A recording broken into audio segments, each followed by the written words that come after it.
So I travel around to conventions in Texas just being available to people. I call myself an emotional support human at conventions. Basically, I grew up with a lot of anxiety. Like there was years where I'd basically hide in a closet. The world was just too much for me, and I hated it. It was embarrassing. It was lonely. It was scary, and I didn't want to live that way. And so after years and years of dedication and hard work, like I'm here now, like at a convention all by myself, something I literally thought was impossible. And my goal is to be the person that I needed years ago for someone else. And if you're talking to me, I want you to feel seen and heard and loved and appreciated because I went so long not having that, not being able to enjoy the things that I wanted to enjoy, not being able to go out and experience the things that I knew I should be capable of. I just want people to be able to know that there's someone out there who will receive them. In whatever state they're in, whatever ability of conversation they're in, I will have them. I won't judge them. I won't make them feel weird because we're all learning to find our own voice. And even I'm still learning. And so, like, you've been just an absolute delight, like coming up and talking to me. And people like that, I want other people to be able to walk by and see us having a conversation and know, like, whoa, that looks fun. That doesn't look scary. And I've already had so many people come up to me and say I'm the first person that they've ever talked to at a convention. And that's been the biggest honor ever, just to be able to receive them.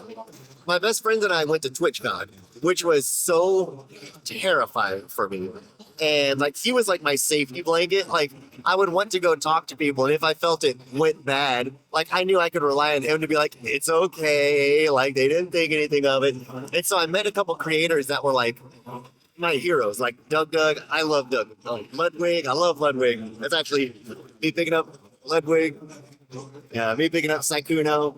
And so I was just going around TwitchCon, and people around it seemed to really like it. Like the audience gave a good reaction, the creators I picked up gave a good reaction.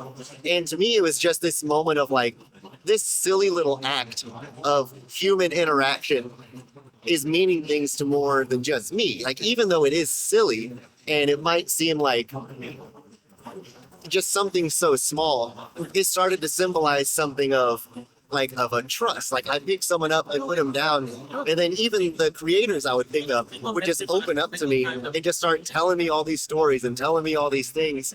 And it's just been such an honor to be able to have these conversations, whether it's, someone giving me their life story or someone talking to me for 15 minutes about their Animaniacs collection. It's just, the more I do it, the more I realize that people are hungry for human interaction and actual conversation where you do feel seen and you do feel heard.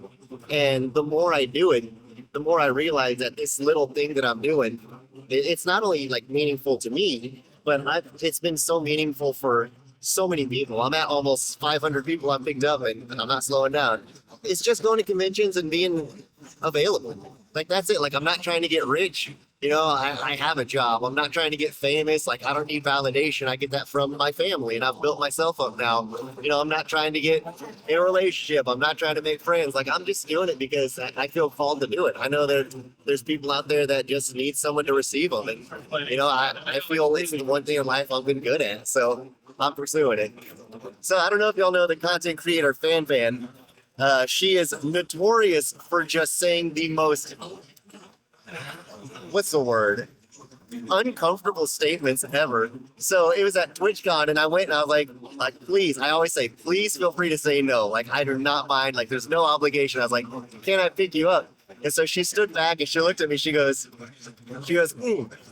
yeah, touch me wherever you want. And she was like, whoa. And I was like, oh, no. And so then she goes, no. What I meant to say was, pick me up and do whatever you want with me. And I was like, for the love of God.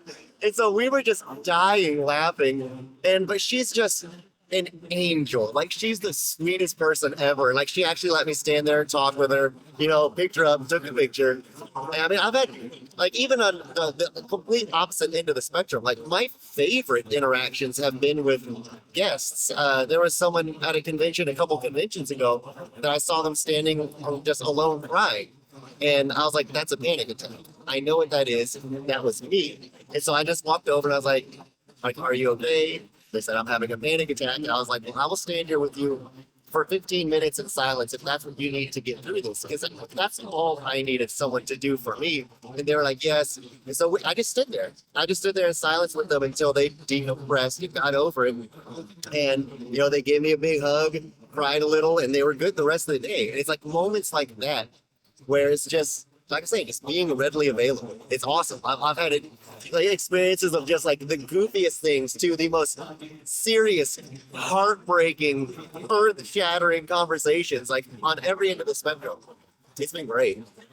It's at Conpickupartist on Instagram. That's basically my only social media. That's all I really focus on. It's just been the most fun platform for me. I figure if social media isn't fun, then I don't want to do it. And so, like I said, like I'm not trying to get famous. I'm just trying to make a difference for one person. If I can do that, then I'll succeed at that social media.